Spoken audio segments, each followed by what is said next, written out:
Las cosas se están poniendo muy calentitas en Nintendo, con todas estas referencias sexuales y subidas de tono que hemos encontrado en sus videojuegos. Si no tenéis un buen chorro de agua a mano para refrescaros, abrid la ventana y dad a me gusta. Suscribíos al canal y activad la campanita, que ya veréis qué bien se siente. Aquí tenéis las referencias subidas de tono en juegos de Nintendo parte 2. Comenzamos con Paper Mario The Origami King, donde Mario tiene que salvar a Peach de la amenaza del Rey Oli y sus secuaces sacados de una papelería de barrio. En el apartado de coleccionables podemos acumular trofeos para completar la exposición del Museo de Villatoad. El caso es que cada uno de estos tesoros en miniatura está etiquetado con un número, y casualmente la figura 69 es el Torreón del Desierto. El chiste se cuenta solo, pero vamos, que un objeto con forma fálica tenga etiquetado el número 69 asociado comúnmente a una postura sexual no parece una simple casualidad. ¿Qué pillines estos de Nintendo? La llegada de Steve a Super Smash Bros. Ultimate supuso una revolución enorme en la comunidad de Smash, pero hubo un pequeño gran detalle que dejó a más de uno confuso. Además de buscar minerales, construir casas o criar cerditos, Steve puede comer filetes, y esta acción se trasladó a una de las pantallas de victoria del luchador. El problema era que una vez terminaba de comérselo, lo bajaba hasta la zona del pantalón y se quedaba ahí puesto, como si fueran bloques del propio Steve. Era muy complicado no bajar la mirada hasta ese punto y ver que la posición donde se había colocado era muy desafortunada, dando a entender que teníamos a Steve enseñándonos su filetazo. Al principio se pensó que la gente tenía la mente muy sucia. Phil Spencer, el directivo de Xbox, llegó a preguntar si se trataba de una broma, y finalmente Nintendo optó por borrar el filete para zanjar la polémica, asegurando que esa insinuante posición fue un error de programación. Es de buena educación agradecer los favores que recibimos por parte de los demás, y quizá el problema sea el cómo agradecerlos. En The Legend of Zelda Majora's Mask para Nintendo 64 tenemos una misión que consiste en ayudar a Cremia a transportar la leche de sus vacas hasta el bar lácteo de Ciudad Reloj. Nuestro papel será el de escolta, ya que habrá un par de bandidos que querrán hacerse con la mercancía antes de que llegue a su destino. El caso es que si completamos nuestra misión con éxito, Cremia nos dará como recompensa la careta de Romani. En posteriores ocasiones, si repetimos esta misión, habrá un momento en que Cremia lo agradecerá de una forma mucho más personal y cercana. ¡Demasiado cercana! Cremia abrazará a Link y le hará sentir la calidez de su agradecimiento enterrando su cara entre sus pechos y apretándole durante un buen rato. Al terminar aparecerá el mensaje: parece que tienes calor y estás sudoroso. ¿Te podrías acostumbrar a esto? Suponemos que después de ello Link pudo dormir mucho más relajado que de costumbre. La Nintendo Versus System era una versión recreativa de la NES en la que se podía jugar versiones versus de algunos juegos de la consola. Podíamos encontrar un Super Mario Bros. Más difícil o un Duck Hunt con gráficos y animaciones más detalladas. Pero vamos a lo interesante aquí, y es que el videojuego de boxeo versus TKO Boxing tenía una secuencia de espera un tanto confusa. Aquí se supone que nuestros compañeros nos ajustan el cinturón de pelear justo antes de salir al siguiente combate.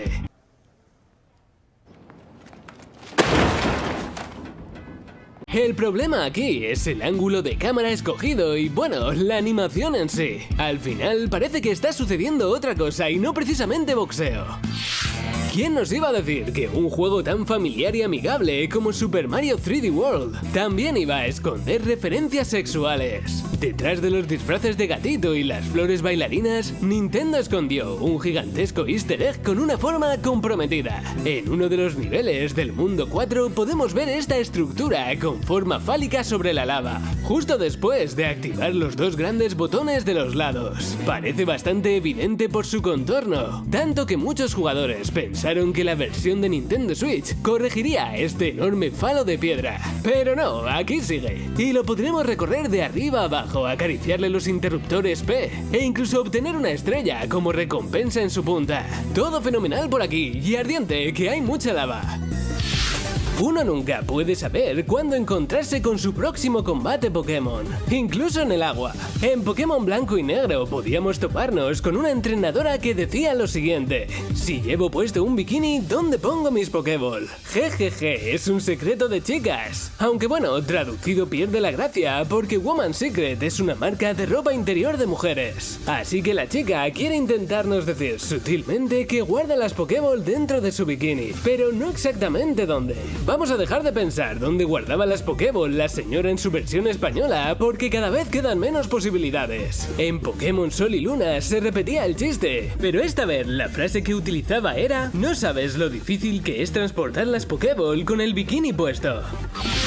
Rare siempre ha sido bastante descarada a la hora de meter gamberradas en sus juegos, y una prueba de ello es el videojuego Conquer Bad Fur Day, o incluso algunos detalles de Banjo-Kazooie, como la estructura con forma de pene en uno de los mundos del juego, o el que te de las macetas del cementerio. El caso es que al completar el juego, Banjo y Kazooie estarán en la playa con sus amigos. Y atención, porque de vez en cuando pasará la camarera con un par de sandías enormes, además de un plátano muy cerca de ellas. Una especie de broma por parte de Rare, dando a entender que esta chica tiene una enorme personalidad.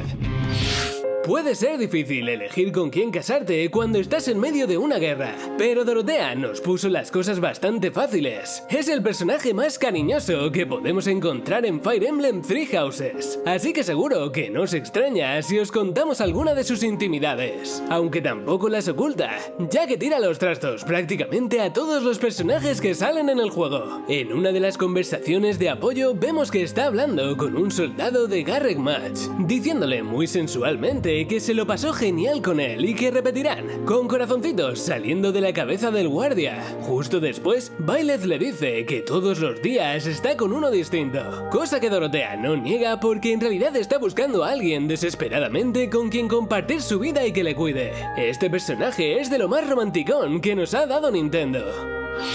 Seguro que recordáis el objeto secreto que escondía en su cuarto Peach en Super Mario RPG. Y si no es así, id de inmediato a ver la primera parte de momentos subidos de tono en juegos de Nintendo, que os la dejamos en la descripción y por aquí arriba. En este caso el turno es de Super Princess Peach, el juego para Nintendo DS donde Mario es secuestrado y extrañamente Peach tiene que rescatarlo, por variar un poco. Después de la batalla final y tras derrotar a Bowser, todo vuelve a la normalidad, pero el sensacetro que el Rey Koopa había estado utilizando para manipular las emociones del Reino Champiñón termina por perderse. El problema aquí es que el epílogo del juego se puede malinterpretar, ya que según el narrador, el sensacetro podría estar escondido en tu casa y provocar risas a tu madre y enfados a tu padre. Sabemos que hay que tener la mente un poco sucia, pero con el sensacetro, un cetro que produce sensaciones oculto en tu casa y que da alegrías a tu madre, es difícil no pensar mal. Menos sutil y más directo fue Nintendo en The Legend of Zelda 2 para NES. En una de las aldeas que podemos visitar, nos podemos encontrar con una desconocida que nos animará a entrar en su casa, para así ayudarnos. Por favor, déjame ayudarte, entra. Si decidimos entrar, pues bueno, no veremos explícitamente qué sucede, pero nuestra vida será restaurada por completo en un santiamén. Demasiado poco tiempo, esperábamos más de ti, Link. Nunca sabremos la verdad tras estas paredes, pero algunos creen que la chica simplemente nos dio una poción roja. Y seguimos con The Legend of Zelda, aunque nos vamos al principio de los tiempos para visitar una de las mazmorras más especiales de toda la saga, la Caverna Ancestral. Este lugar está inspirado en el budismo y podemos encontrar un montón de referencias a Buda, los chakras y todo este tema. Nada más entrar a la mazmorra, el habitáculo central está representado con una enorme forma de Buda y justo debajo una gran puerta con forma de vagina. Esta estructura, más que una gamberrada, está hecha adrede para asociarla con un elemento simbólico del budismo. Además de la flor de loto, la rueda del Dharma, el cuento de la araña o el séptimo chakra. También tenemos una vagina que simboliza la sabiduría y la vacuidad. Malpensaos, que sois unos malpensaos. Suscribíos al canal y no os perdáis el resto de nuestros vídeos interesantísimos con curiosidades sobre juegos de Nintendo. Os dejamos por aquí la primera parte de momentos subidos de tono. Un saludo, nintenderos, y hasta otra.